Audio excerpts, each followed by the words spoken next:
Hi friends, welcome to Aadish சமையல். இன்றைக்கி நம்ம ரொம்பவே சூப்பரான எக் புட்டிங் தாங்க பார்க்க போகிறோம். இப்போ எப்படி செய்கிறதுன்னு பார்க்கலாம் வாங்க.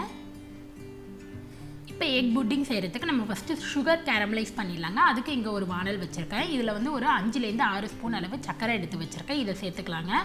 உங்களுக்கு எவ்வளோ கேரமலைஸ் தேவையோ அந்தளவு சேர்த்துக்கோங்க. உங்களோட பாத்திரம் அதிகமாக இருந்ததுன்னா, பெருசாக இருந்ததுன்னா நீங்கள் எக்ஸ்ட்ரா ஒரு 2 ஸ்பூன் கூட சேர்த்துக்கலாம். இதை சேர்த்து விட்டு அடுப்பை மீடியம் ஃப்ளேமில் வச்சுட்டு நல்லா மிக்ஸ் பண்ணுங்கள். இது நல்லா மெல்ட் ஆகி கோல்டன் ப்ரௌன் கலருக்கு நமக்கு நல்லா கலராக மாறி வரணும், லிக்யூடாக. அது வரையும் நம்ம மிக்ஸ் பண்ணி எடுத்துக்கலாம்.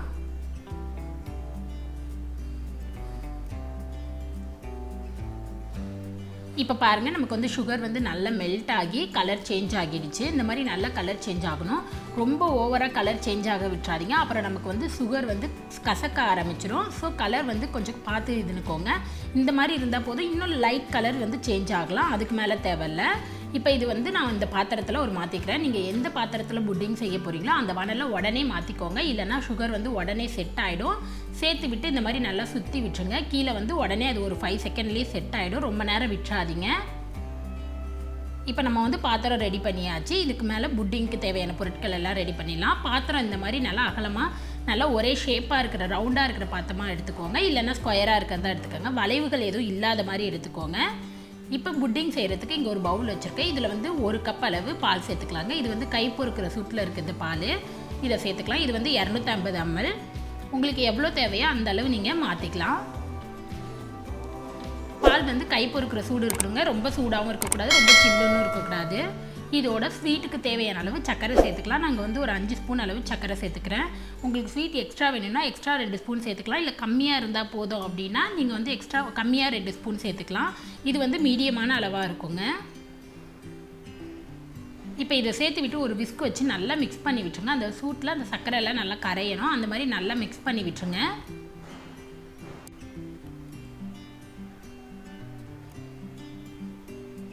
இப்போ நம்ம நல்லா பீட் பண்ணியாச்சு. சக்கரை எல்லாம் கரைஞ்சி நல்லா நுரைச்சி வந்திருப்பாங்க. இந்த மாதிரி பீட் பண்ணிக்கோங்க. இப்போ இதோட 2 முட்டை சேர்த்துக்கலாம். 250 ml பாலுக்கு 2 முட்டை சரியாக இருக்குங்க. உங்களுக்கு முட்டை டேஸ்ட் நிறைய பிடிக்கும்னா எக்ஸ்ட்ரா ஒரு முட்டை வேணால் சேர்த்துக்கலாம். அதுக்கு மேலே சேர்க்கக்கூடாது. 2 முட்டையே ஆனால் போதுமான அளவாக இருக்குங்க. 2 முட்டையும் நம்ம சேர்த்துக்கலாம். முட்டை வந்து ரூம் டெம்பரேச்சரில் இருக்கணும், அதை மட்டும் பார்த்துக்கோங்க.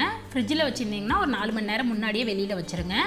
இதோட முட்டை வாடை தெரியாமல் இருக்கிறதுக்காக நான் வெனிலா எசன்ஸ் 1 ஸ்பூன் சேர்த்துக்கிறேன். உங்கள்கிட்ட வெனிலா எசன்ஸ் இல்லை அப்படின்னா நீங்கள் ஏலக்காய் பவுடர் கூட சேர்த்துக்கலாம். அப்படி இல்லைன்னா நீங்கள் அப்படியே கூட செய்யலாம். முட்டை ஃப்ளேவர் வந்து லைட்டாக நமக்கு தெரியும். இதை சேர்த்து விட்டு நல்லா மிக்ஸ் பண்ணி விட்டுருங்க. அந்த பாலோட முட்டை எல்லாம் சேர்ந்து ஒன்று சேர்ந்து வரணும். அது வரையும் நல்லா மிக்ஸ் பண்ணி எடுத்துக்கலாம்.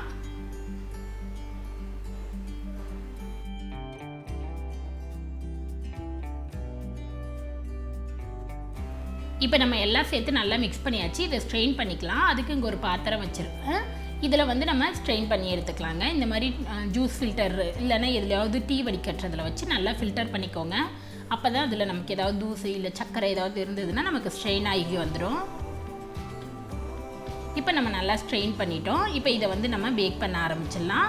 அதுக்கு ஆல்ரெடி நம்ம சுகர் கேரமலைஸ் பண்ணி ஊற்றி வச்சிருந்த பவுல் பாருங்கள், நல்லா ட்ரை ஆகிடுச்சு. நல்லா கையில் ஒட்டாத மாதிரி ட்ரை ஆகிடுச்சு. இப்போ அந்த பவுலில் நம்ம பால் முட்டை இதெல்லாம் ரெடி பண்ணி வச்சதை ஊற்றிக்கலாங்க. இப்போ இதை நம்ம வந்து வேக வச்சு எடுத்துடலாம். நான் இன்றைக்கி வந்து கடாயில் தான் வேக வைக்க போகிறேன். நீங்கள் இட்லி பாத்திரத்தில் கூட வேக வச்சுக்கலாங்க. இதில் கொஞ்சம் தண்ணி ஊற்றி நல்லா கொதிக்க வச்சுக்கோங்க. இது கடாயின்னு இல்லைங்க, இட்லி பாத்திரத்துலேயும் செய்யலாம். நீங்கள் எதில் வேணாலும் செய்யலாம். இப்போ இதில் இந்த மாதிரி ஒரு ஸ்டாண்ட் வச்சுக்கலாம். உங்ககிட்ட இந்த மாதிரி ஸ்டாண்ட் இல்லைன்னா ஏதாவது பிளேட் கூட வச்சுக்கலாங்க. இந்த மாதிரி வச்சுட்டு இதுக்கு மேலே நம்ம ரெடி பண்ணி வச்சுருந்த எக் புட்டிங் பவுலை வந்து வச்சுக்கலாம்.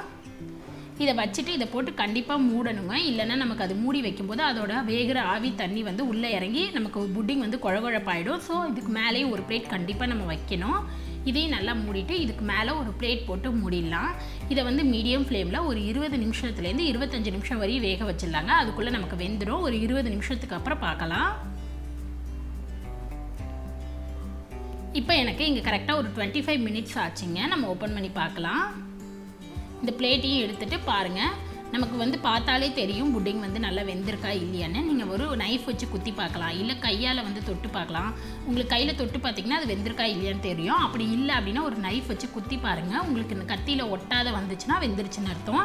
இப்போ கையிலேயே எனக்கு ஒட்டலை, நல்லா வெந்திருக்கு. இப்போ அடுப்பை ஆஃப் பண்ணிடலாம். இதை வெளியில் எடுத்து வச்சிடலாங்க. இப்போ இப்போ இதை வெளியில் வச்சாச்சு. இது வந்து ஒரு 10லேருந்து 15 நிமிஷம் கிட்ட நல்லா ஆறணும். ஆறுனதுக்கப்புறம் புட்டிங் வந்து சில்லுன்னு சாப்பிட டேஸ்ட் நல்லாயிருக்கும். அதனால இதை வந்து நான் ஒரு 1 ஹவர் ஃப்ரிட்ஜில் வச்சுக்க போகிறேன். உங்களுக்கு சில்லுன்னு வேணாம் அப்படின்னா நீங்கள் ஆற விட்டு அப்படியே டீமோல்ட் பண்ணிக்கலாம். நான் ஒரு 1 ஹவர் ஃப்ரிட்ஜில் வச்சுட்டு காட்டுறேன் உங்களுக்கு. இப்போ இங்கே ஒரு 15 நிமிஷம் வெளியில் ஆற வச்சுட்டு 1 ஹவர் ஃப்ரிட்ஜில் வச்சு எடுத்துட்டாங்க. நல்லா சில்லுன்னு ஆகிடுச்சு. இப்போ இது டீமோல்ட் பண்ணிடலாம். அதுக்கு ஒரு கத்தி வச்சு சுற்றிலும் இந்த மாதிரி நல்லா எடுத்து விட்டுருங்க. அப்போ நமக்கு வந்து புட்டிங் வந்து எடுக்கிறதுக்கு ரொம்பவே ஈஸியாக வரும். இதை எடுத்து விட்டுட்டு இதுக்கு மேலே இந்த மாதிரி ஒரு பிளேட் வச்சு தலைகீழ நம்ம கவுத்து எடுத்துடலாம். இதுக்கு மேலே லைட்டாக ஒரு தட்டு தட்டினீங்கனாலே போதுங்க, புட்டிங் வந்து ஈஸியாக எடுத்துகிட்டு வந்துடும். தட்டணுன்னு கூட அவசியம் இல்லை, அவ்வளோ ஈஸியாக டீமோல்ட் ஆகிடும். யார் வேணாலும் செய்யலாம், ரொம்பவே ஈஸியாக இருக்கும். பாருங்கள், நமக்கு அந்த பர்ஃபெக்டான ஷேப்போடு கிடச்சிருக்கு. ரொம்பவே சூப்பராக இருக்குது பார்க்குறதுக்கே. இப்போ இதை நான் கட் பண்ணி காய்ச்சா பாருங்கள், நல்லா அவ்வளோ இந்த ஜெல்லி மாதிரி நமக்கு அவ்வளோ சாஃப்டாக இருக்கும். நமக்கு கட் பண்ணும்போதே தெரியும், கத்தியை வச்சாலே ஆட்டோமேட்டிக்காக கட் ஆகும். அந்த மாதிரி நல்லா சாஃப்டாக இருக்கும், ரொம்பவே டேஸ்ட்டாக இருக்கும். நம்ம எப்போவுமே கேக்கு இந்த மாதிரி செய்கிறதுக்கு இந்த மாதிரி புட்டிங் செஞ்சு கொடுக்கும்போது ரொம்பவே டிஃப்ரெண்ட்டாக இருக்கும். ஆல்ரெடி ரவை வச்சு நம்ம எப்படி புட்டிங் செய்கிறதுங்கிற வீடியோவும் போட்டிருக்கோம். பார்க்கலனா லிங்க் டிஸ்கிரிப்ஷனில் இருக்குது, போய் பாருங்கள். அவ்வளோதாங்க, நம்மளோட எக் புட்டிங் சூப்பராக ரெடி ஆகிடுச்சு. கண்டிப்பாக நீங்களும் ட்ரை பண்ணி பாருங்கள். வீட்டில் உள்ளவங்க எல்லாருமே, குழந்தைங்க எல்லாருமே ரொம்ப விரும்பி சாப்பிடுவாங்க. நல்லா அவ்வளோ சாஃப்டாக டேஸ்ட்டாக இருக்கும்.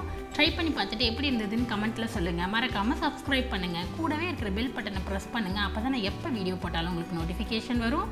நெக்ஸ்ட்டு ஒரு நல்ல ரெசிபியில் உங்களை பார்க்குறது வரைக்கும் பாய்.